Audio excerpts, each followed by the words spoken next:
Hi, I'm Sarah Bramwell, the editor of fundoperator.com, and I'm here with Nicholas Wheeler, Chairman of Trustees at Volvo Group UK Pension Schemes. Nicholas is speaking at our ESG Investment Leader Summit later this year, and ahead of that, I wanted to catch up with him to get a bit of a flavour of what he's going to be talking about. Hi, Nicholas. Hi there, Sarah. So ESG is a broad topic and an important one, but my first question is, how should trustees be thinking about ESG investment priorities? They need to achieve their principles, their thoughts, the principles that are going to govern how they approach ESG. This should be all part of the statement of investment principles. We achieved it by having a morning's teaching, if you like, which was led by our investment consultant. And this established our key responsibilities, our key requirements in terms of ESG. And then they are now set down. In fact, I mean, obviously, we put them through the employer, the sponsor, to make sure that they agree with them. But now they're behind all our investment decisions. Great.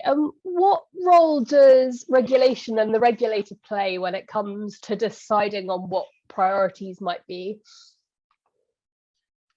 Regulation is very much there in the background, and it obviously forms a lot of the thinking that you have as trustees.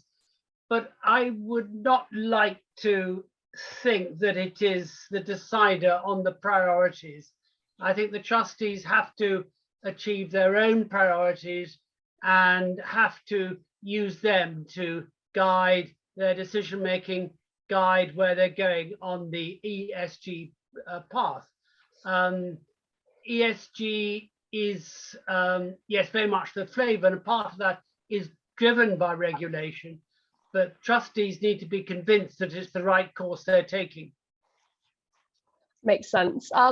Thinking a little bit about the members of your scheme or schemes in general, when it comes to ESG, should member views be taken into account? And if we think that they should, how can we go about doing that? A big question mark. The difficulty is member engagement, and trying to get that engagement is extremely difficult. Should members' views be taken into account? Yes, they should. But actually trying to get hold of those views is the problem. We've tried various things over the time, from focus groups through our newsletters, through questionnaires, but nothing has seemed really to crack this engagement question. We actually, particularly on our DC side, we have a very high level of engagement. We have about 20% of our members who are in self-select, which is higher than the great majority of schemes. But trying to extract the views. I mean, the great thought is that ESG for the younger members will be an attraction and will get them interested. But we've yet to see a real return on that. Yes, we have introduced ESG funds on the DC side, and they've had some support, but it's a part of our default. So that's got it well on the way, but it hasn't taken off really in the self-select. We have had an ethical fund for a very long time, predating ESG. And again, we've not had a great deal of support for that. Great, thank you. Last one from me. What are some of the data challenges that you as a scheme face when it comes to ESG investment strategies? Because there's no, the great challenge is there's no central discipline within it.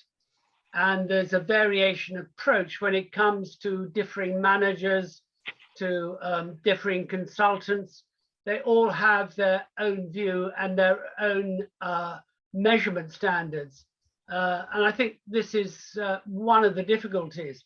and hence all this problem about greenwashing, etc. That there is no fixed standard as to what is ESG. And I mean, you can go as far as say, are green bonds, are the government's green gilts, are they really ESG worthy? And there's so many other examples you can come up with of things which are considered ESG, but if you go behind the facade, you actually haven't got the structure there that really supports ESG. Lovely, thank you. It's been great talking to you, and I can't wait to hear more about this at the conference later in the year. Thanks very much, Sarah.